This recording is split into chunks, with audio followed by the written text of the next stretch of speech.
Depuis ce matin 6 heures, la ville de Figuig est l'objet d'attaques extrêmement violentes de la part de l'armée algérienne. Les troupes algériennes, d'après les derniers renseignements qui nous sont parvenus, ont pénétré de plusieurs kilomètres sur le territoire marocain,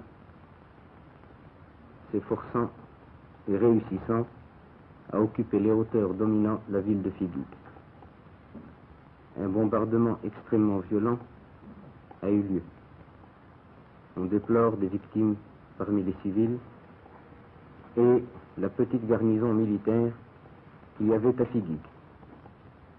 Car en fait, il n'y avait à Figuig qu'une compagnie de l'armée royale.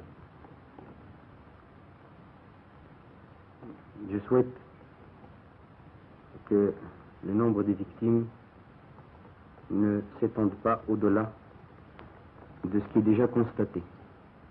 Car c'est à partir de Figuig, justement, d'après tous les historiens, et même les plus mal intentionnés, que les problèmes de frontières commencent. Tandis que, entre Figuig et Oujda, il ne saurait y avoir de problème. On a fait donc tuer des hommes, des femmes, des enfants, des civils et des militaires. Pour quel résultat? Pour que on se retire. Mais l'armée qui a attaqué se retirera.